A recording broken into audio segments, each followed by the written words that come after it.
In the 1990s, the United States uncovered something deeply terrifying. Someone was printing $100 bills that were, in fact, superior to those printed by the U.S. government itself. These weren't cheap fakes designed to fool pedestrians or corner stores. They fooled high-end scanners, commercial banks, and central banks.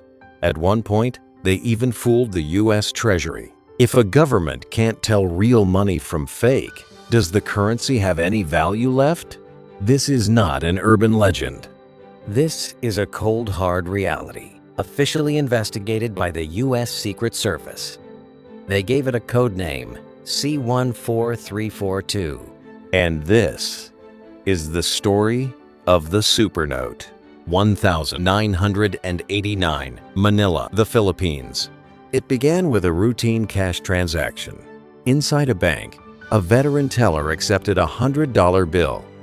Decades of handling cash had turned his fingers into a biological counterfeit detector. The moment the bill grazed his fingertips, his intuition triggered an alarm. What was wrong? Not the paper, not the ink, not the thickness. Everything felt perfect. Still, he ran it through the scanner. Green light. The machine confirmed it. Genuine. But the teller wasn't convinced. He grabbed a magnifying glass to check the watermark, the security thread, the red and blue fibers. Every security feature was exactly where it belonged. To the naked eye, it was flawless. Yet his gut kept telling him, it's a lie. The bill was rushed to the Philippine Central Bank. Even they couldn't find a fault. Eventually, it was shipped to Washington, to the ultimate authority, the United States Secret Service. The guardians of the dollar. The Secret Service initiated their highest-level forensic analysis. Usually, this is where fakes fall apart. But this time, the experts were baffled. Round 1. Ultraviolet testing. 99% of counterfeits fail right here. But under UV light, C1 glowed exactly like the real thing. It meant the counterfeiters had access to restricted, state-controlled paper technology. Round 2. Intaglio printing. The soul of the dollar lies in its texture. Tons of pressure forcing ink deep into the fiber. Under a microscope, the raised ridges were pristine. This wasn't done with an office printer. This was the work of industrial-grade intaglio presses.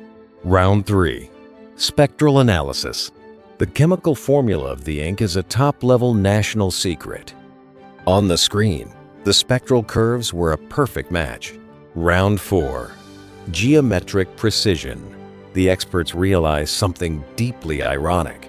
The alignment on the counterfeit was actually sharper than the U.S. government's own prints. In the end, only one tiny flaw remained, a microscopic imperfection, invisible to the human eye, leading to a chilling conclusion. This wasn't a cartel. This was a state-sponsored operation. Investigators first suspected Iran. But as evidence mounted, all roads led to one place: North Korea, Pyongyang, and a shadowy organization known only in intelligence briefings. Room 39, the regime's secret slush fund, tasked with generating hard currency for the leadership. Let's rewind to the late 80s. The Soviet Union collapses. Aid vanishes. North Korea's economy enters freefall.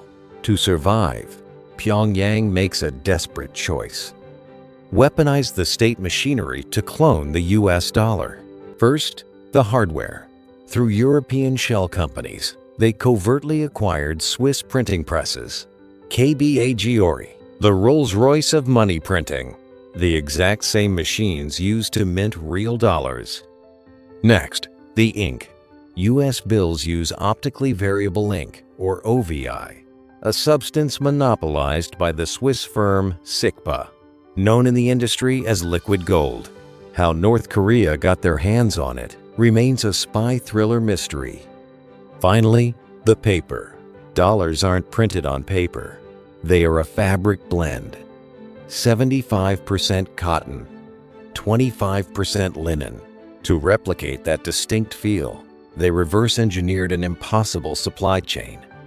When the Supernotes rolled off the line in Pyongyang, they weren't smuggled in back alleys.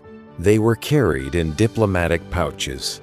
1,994. Macau.